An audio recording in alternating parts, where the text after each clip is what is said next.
안녕하세요. 저는 일산에 사는 20대 후반의 여자입니다. 제가 여기에 이렇게 오늘 사연을 올리게 된 이유는 세상에 이런 쓰레기 같은 인간들도 뻔뻔하게 살아 숨쉬고 있다는 걸 세상에 알리기 위함입니다. 저희 집은 어렸을 때 아버지가 병으로 세상을 떠나시고 어머니 혼자서 저희를 키우셨어요. 어머니는 본인이 먹고 입는 데에 들어가는 것을 아껴서 다 저희에게 쏟아 부으셨어요. 본인 옷은 항상 찢어져도 손수 바느질해서 꿰매어 입으셨고 먹는 것도 배가 고파서 더 이상 못 버틸 때 드셨어요. 그렇게 아끼고 아껴서 저희에겐 새 것들만 사주셨어요. 그런 저희 집에서 저와 2살 차이인 언니는 집안의 유일한 자랑이었어요. 언니는 무엇을 하든 저보다 월등히 뛰어났거든요. 외모면 외모, 성적이면 성적, 뭐 하나 빠지는 곳이 없었죠. 학교에서 시험만 치면 늘 전교 1등 자리에서 내려오지 않았어요. 저도 공부를 못하는 편은 아니었지만 언니에 비하면 세 발의 피였어요. 저는 늘 언니가 존경스럽고 배울 점 많다는 것을 느꼈어요. 언니는 충분히 명문대를 가고도 남을 성적이었지만 우리를 키우느라 제대로 쉬어본 적 없는 홀어머니 때문에 대학을 포기하게 되었어요. 대신 자격증을 따서 일찍이 회사에 취업을 한 거예요. 첫 월급은 어머니께 다 드리고 그 다음 월급들은 조금씩 차곡차곡 모아서 제가 대학교에 들어갈 때 대학 등록금으로 내줬던 착한 언니였어요. 그런 언니가 회사 지인의 소개로 변호사인 예비 형부를 만나게 된 거예요. 편의상 앞으로는 그냥 형부라고 말할게요. 형부는 정말 언니한테 잘해줬어요. 언니가 죽으라고 하면 죽는 신용도 하는 양반이었거든요. 처음에 형부와 결혼 얘기가 오갈 때 언니는 가진 게 없다고 걱정이 많았어요. 집안이 좋은 것도 아니고 그렇다고 부모님이 2분 다 살아계신 게 아니잖아요. 혹시나 시댁에서 집안도 별로고 홀어머니 밑에서 자란 니까짓게 감히 우리 잘난 변호사 아들 데려간다고 싫어하지 않을까 매일같이 걱정했어요. 하지만 이때까지 했던 걱정들이 다 쓸데없는 짓이었던 거예요. 형부도 홀어머니 밑에서 크셨고 처음부터 좋은 형편은 아니셨대요. 그래서 언니가 처음 인사드리러 갔을 때 어머니께서 다정하게 안아주셨다고 해요. 아이고 우리 새아가 어디서 이런 예쁜 아이를 데리고 왔을꼬. 얼른 들어오렴. 내가 놓으면 먹이려고 음식을 상다리 부서지게 준비했단다. 어머니 안녕하세요. 처음 인사드립니다. 이렇게 반갑게 맞이해 주셔서 감사해요. 제가 빈손으로 오는 건 예의가 아닌 것 같아서 과일 바구니라도 준비했어요. 마음에 드실지 모르겠어요. 어머, 내가 과일 좋아하는 거 어떻게 알고 벌써부터 이렇게 이쁜 짓을 할까?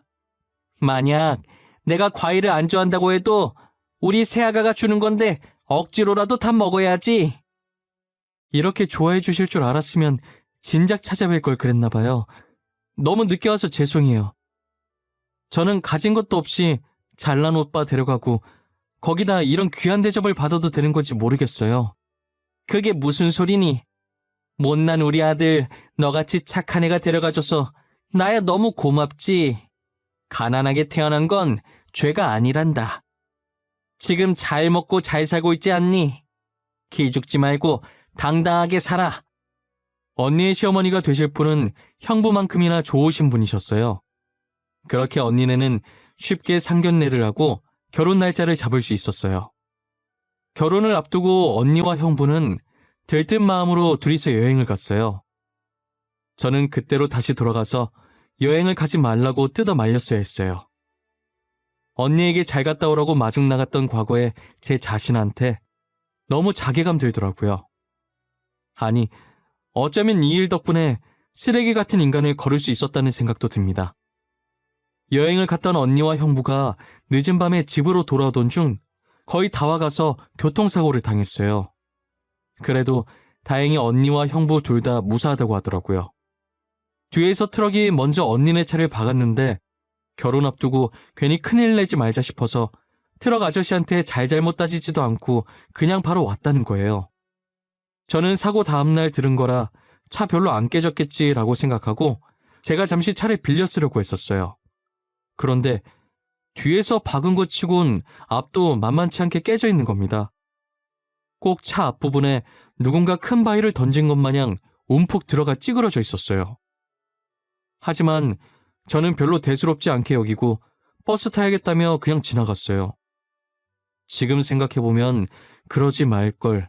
그때 더 열심히 차를 살필 걸 싶습니다. 그랬으면 이런 일이 생기지 않았을 건데 말이에요. 사고가 일어나고 며칠 뒤 저희 집에 경찰이 찾아왔어요. 지금 급하게 언니를 찾고 있다고 혹시 집에 있냐면서요. 안녕하십니까. 저희는 땡땡 경찰서에서 온 경찰들입니다. 혹시 박수연 씨 여기에 계십니까?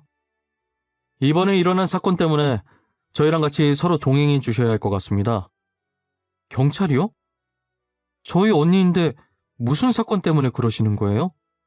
혹시 언니가 무슨 잘못이라도 한 거예요? 뭐야? 아침부터 왜 이렇게 시끄러워? 누가 왔어? 경찰들이 우리 집에 무슨 일로 오셨대? 박수연 씨? 저희랑 같이 서로 가주셔야 할 것 같습니다. 땡땡과 땡땡땡땡 차주 맞으시죠? 당신을 뺑소니범으로 체포합니다. 주말이라 집에서 쉬고 있던 언니가 무슨 일이냐며 현관으로 나왔어요.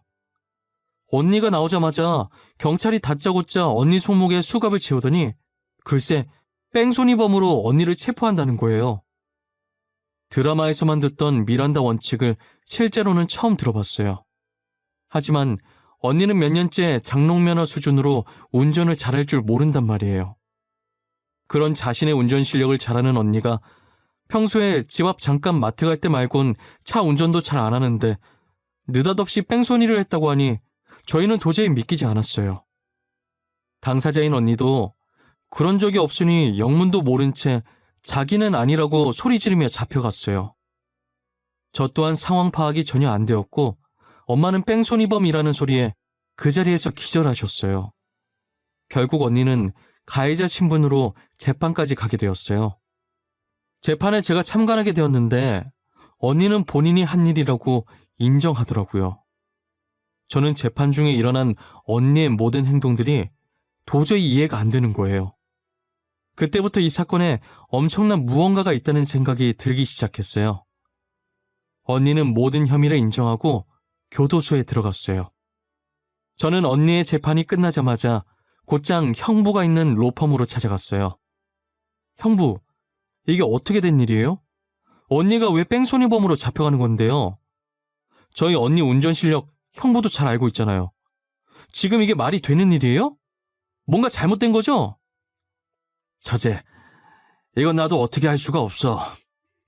모든 증거들이 다 수연이를 가리키고 있었어. 진짜 빼도 박도 못하는 상황이었다고. 나한테 와봤자 해결되는 건 하나도 없어. 말이 되냐고요. 운전이라고 해봤자 집 앞 5분 거리 마트 갈 때 말곤 운전 안 하는 사람이에요. 이거 뭔가 잘못됐어요. 나 이 일 절대 그냥 못 넘어가요. 진범 형부가 못 찾아내면 제가 찾아내요. 형부는 자신이 나서도 해결해 줄 수 있는 방법이 없다며 이 사건에 아예 손을 떼버렸어요. 저는 그런 형부의 태도가 너무 의심스러웠어요. 왜냐면 그게 언니 차였긴 하지만 거의 형부가 운전하고 다녔거든요. 그리고 최근 들어 형부가 차를 새로 사서 애지중지 여긴다고 거의 언니 차만 타고 다녔었어요. 특히나 제일 의심스러웠던 점은 본인이 변호사임에도 불구하고 자신의 여자친구인 언니의 변호사로 안 나섰다는 게 제일 이상했었죠. 불행 중 다행인 게 제 남자친구도 변호사였어요. 제 남자친구는 저와 고등학생 때부터 알고 지냈고 원래는 검사를 준비하던 와중에 무엇 때문인지 모르겠으나 변호사로 생각을 바꿨더라고요. 형부처럼 로펌 출신은 아니었지만 그래도 인맥이 넓어서 로펌 변호사들이랑 친한 편이더라고요. 당연히 형부와도 제가 알기 전부터 친하게 지내던 사이였고요. 남친이 몰래 형부한테 수상한 점이 없는지 캐내려고 했었는데 제 귀에 들어갈까봐 그런 건지 도저히 그 사건에 대해 입을 안 연다고 하더라고요. 아, 수연아 미안해. 나도 누님일에 도움을 주고 싶었는데 그 형님이 당최 입을 안 여네. 무슨 말이라도 해야 뭘 물어보는데 아무 말도 안 해. 나보고 피곤하다고 계속 가라는 거야. 너가 뭐가 미안해. 괜찮아. 그 인간이 입을 안 여는 건데 너가 어떤 수로 알아내겠어? 언젠간 진실은 다 밝혀지게 되어 있으니까 조금만 있으면 뭔가 하나씩 나오겠지. 그렇겠지? 누님이 진짜 그럴 사람이 아니잖아. 내가 누님을 알던 세월이 얼만데 만약 형님이 무슨 짓을 한 거면 진짜 나도 용서 못할 것 같아. 말이라도 그렇게 말해줘서 고마워. 혹시나 진짜 작은 거라도 괜찮으니까 뭔가 알아낸다면 꼭 연락 줘. 알겠지? 남친은 제게 알아낸 게 하나도 없어서 저를 볼 면목이 없다며 전혀 도움되지 못했다고 엄청 미안해하더라고요. 그게 남친의 잘못은 아니니까 제가 뭐라고 할 수 없었죠. 그러다 남친이 급하게 제게 전화해서는 그 사건을 처음엔 형부가 맡았었다고 하더라고요. 수연아, 내가 방금 지나가다가 빅뉴스를 들었거든? 이야, 형님 진짜 몹쓸 사람이네. 사람들이 하는 얘기 들었는데 그 뺑소니 사건 원래 형님이 맡기로 했던 사건이래. 뭐? 근데 왜 형부가 아니라 다른 사람이 그 사건을 맡은 거래? 형부가 우리 언니 제일 잘 알잖아. 누명 벗게 해줘야지. 도대체 왜 그런 거야? 이유는 나도 몰라. 떠들고 있던 사람들도 이유는 모르는 것 같더라고. 그냥 증거만 싹 다 모아서 다른 사람한테 사건 넘겼다더라고. 형부 진짜 미친 거 아니야? 그게 제대로 된 증거는 맞아? 확실한 증거들이냐고. 혹시 너무 확실한 증거라서 변호를 못할 것 같아서 그런 건가? 그것까진 모르겠어. 근데 형님은 하필 증거를 넘겨도 그런 사람한테 넘기냐? 사건 빨리 끝내고 싶어서 단면만 보고 범인 같은 사람 무조건 몰고 가는 악질 변호사한테 말이야. 여자친구 대변도 안 해준 것도 모자라 거기다 귀찮아서 사건 빨리 끝내려고 제대로 일도 안 하는 변호사한테 자기 여자친구 사건을 넘기다니요. 남친한테 들은 형부의 태도에 화가 나는 걸 넘어서 너무 어이가 없었어요. 남친은 저와 통화를 마치고 형부 사무실로 들어갔대요. 애초에 형부한테 서류 줄 게 있어서 가던 길에 그 얘기를 듣고 저한테 바로 연락했다고 하더라고요. 들어가니까 형부는 안 보이고 형부 컴퓨터 근처에 떨어진 USB 하나를 발견하게 됐대요. 원래는 들고 나오면 안 되는 건데 뭔가 저걸 지금 챙겨야 한다는 느낌이 너무 강하게 들었다고 해요. 남친은 몰래 그 USB를 챙겨나와 본인 사무실에서 확인해보니 언니 뺑소니 사건 관련 자료들이 들어있었대요. 파일을 클릭해보는데 남친은 순간 너무 놀라서 본인도 모르게 소리를 질렀다고 하더라고요. 그게 단순 사건 자료가 아니라 사건 자료의 원본이었던 거죠. 실제 그날 운전했던 뺑소니 범인은 다름 아닌 형부였어요. 언니 차에 있던 블랙박스 영상을 형부가 들고 있었는데요. 그 영상엔 형부가 운전했다는 증거들이 있었어요. 자기야, 나 노래 틀어도 돼? 자기 운전 방해 안 되게 소리 작게 해서 틀게. 지금 이렇게 가는 건 조금 지루하지 않아? 졸릴 수도 있고. 나는 상관없어. 오히려 시끄러운 게 좋지. 자기 말처럼 밤이라 운전하다가 졸 수도 있는 거니까. 신나는 거 들으면서 가자. 잠이 깜짝 놀라서 확 달아나게. 좋아. 내가 그럴 줄 알고 아주 신나는 노래들로 리스트 뽑아놨지요. 잠이 올 새도 없을 거야. 내가 다 쫓아낼 거니까. 영상엔 이런 대화가 있었는데 형부가 이걸 프로그램으로 음성을 살짝 바꿔서 조작했더라고요. 누가 들으면 정말 언니가 운전했다고 믿을 정도였어요. 저도 재판장에서 증거 영상으로 조작된 영상을 틀었을 때 초반에 대충 듣고 솔직히 언니가 진짜 범인이었구나 싶었던 적이 잠깐 있었거든요. 하지만 들으면 들을수록 어딘가 살짝 실제 언니 목소리랑 다르다고 느꼈었어요. 역시나 형부가 조작해서 만든 증거였더라고요. 형부는 일부러 모든 증거들이 언니를 향하게 다 맞춰놨더라고요. 그래서 범 모르고 힘없는 언니가 쉽게 범인으로 몰릴 수 있었던 거죠. 저는 어떻게 잔인하고 통쾌하게 복수를 해줘야 할까 싶었어요. 남친도 이걸 보더니 사람이 어떻게 그럴 수 있냐고 이건 그냥 넘어가선 안 된다고 했고요. 이 USB는 언제 어떻게 써야 할 카드일까? 잘만 하면 변호사 생활은 무슨 인생까지 한 방에 날아가게 할 수 있는데 말이야. 자기야, 난 자기가 이럴 때마다 무서워. 하지만 이건 형님이 잘못한 거지. 무고한 사람을 이렇게 범죄자로 몰고 가도 되냐고. 형님, 지금 이 사건으로 지은 죄만 몇 개야. 나 그 인간이 지은 죄목들로 모조리 고소해볼까 해. 언니는 착해서 그냥 넘어갔지만 난 절대로 이대로 못 넘어가지. 괘씸한 예비 형부한테 어떻게 복수할지 하루 종일 생각하고 또 생각하면서 남친에게 부탁해서 고소장을 준비했었습니다. 그러나 이게 무슨 일인지 갑자기 경찰서에서 실제 뺑소니범이 나타났다고 하는 겁니다. 저는 형부가 언니한테 미안해서 자수라도 한 줄 알았어요. 그래서 그 소식을 듣고 하던 일 전부 팽개치고 당장 경찰서로 뛰어갔죠. 경찰서에 도착하니 형부가 아닌 웬 처음 보는 남자가 죄송하다며 연신 고개를 숙이더라고요. 선생님, 정말 죄송합니다. 제가 그러면 안 됐는데 저도 너무 무서워서 그랬어요. 먹여 살려야 할 가족들도 있고요. 저 아니면 저희 집 다 굶어 죽어서 잠시 미쳤었나 봐요. 아무리 그래도 이러면 안 됐죠. 아저씨 대신 누명 쓰고 감옥에 가신 분 인생은 어떡합니까? 아저씨 졸음운전 하나 때문에 아무 잘못도 없이 피해본 사람이 지금 몇이에요? 아이고, 죄송합니다. 제가 진짜 입이 10개라도 할 말이 없습니다. 거기 앞에 사람이 있을 거라고는 생각을 못했어요. 정말 죄송합니다. 경찰한테 이게 무슨 말이냐고 소리를 질렀더니 하는 말이 사고 당시 언니 차 뒤에 트럭 운전자가 졸음운전 중이었다는 거예요. 그런데 트럭이 길 건너던 사람을 못 보는 바람에 그 피해자가 튕겨져서 그대로 언니 차 쪽으로 넘어와 버린 거죠. 그런데 언니 차 앞에서 쿵 하고 사람이 부딪히니 범퍼 쪽도 찌그러지고 이 모든 상황에 언니 차를 몰고 있던 형부는 당황했는지 상황도 따지지 않고 자기가 사람을 쳤다고 생각해서 주랭랑을 친 거였어요. 하지만 그날 늦은 밤이라 주변에 목격자도 없었고 트럭 블랙박스는 고장나서 녹화가 안 되고 있었대요. 언니 차도 하필이면 메모리가 꽉 차서 사고가 났던 그 시간엔 녹화가 안 되고 있었죠. 그런데 트럭 기사가 계속 악몽을 꾸고 가만히 있어도 양심이 찔려서 자수를 하게 됐다고 하더라고요. 그래도 다행히 트럭 운전사가 자수한 덕분에 언니는 혐의라도 벗을 수 있었어요.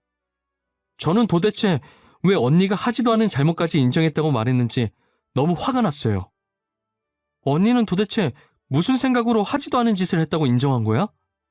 교도소가 무섭지도 않았어? 형부가 운전했었다고 왜 말을 안 해? 내가 경찰서 들어가자마자 모든 증거들이 전부 내가 그랬다고 말하고 있었어.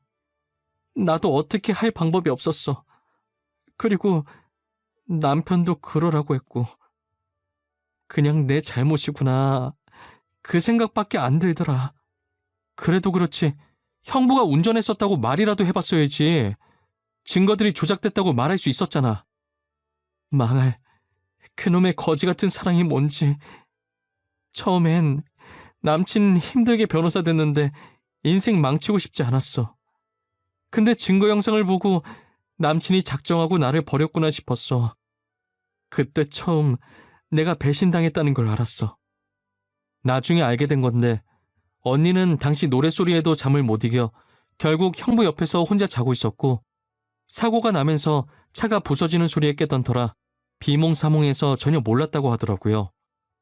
언니는 그래서 사고에 대한 상황을 제대로 인지하지 못했고 그냥 뒤에서 트럭이 박았구나 그 정도였고 형부만 놀라서 핸들에 머리 박고 있다가 차 앞에 떨어진 그 광경을 보고 자신이 사람을 쳤다고 생각하고 못 본 척 도망간 거라고 하더라고요.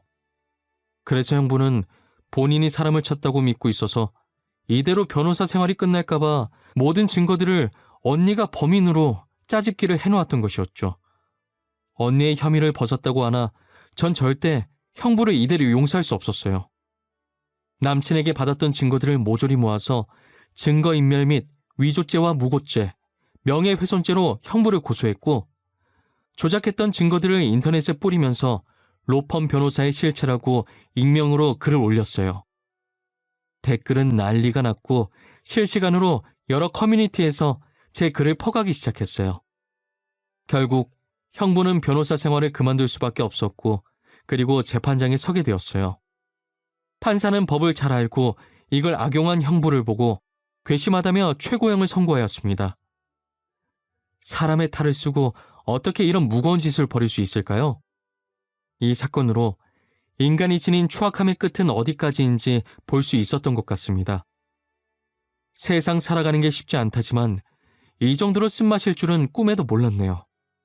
여러분들은 저희 언니가 겪은 사건 사고 안 겪었으면 좋겠습니다. 정말 가족으로서 너무 마음이 찢어졌어요. 그것도 결혼할 예비 형부가 이런 짓을 할 줄 알았겠어요? 지금까지 제 사연을 들어주신 모든 분들께 감사드리고 다들 행복한 하루 되세요.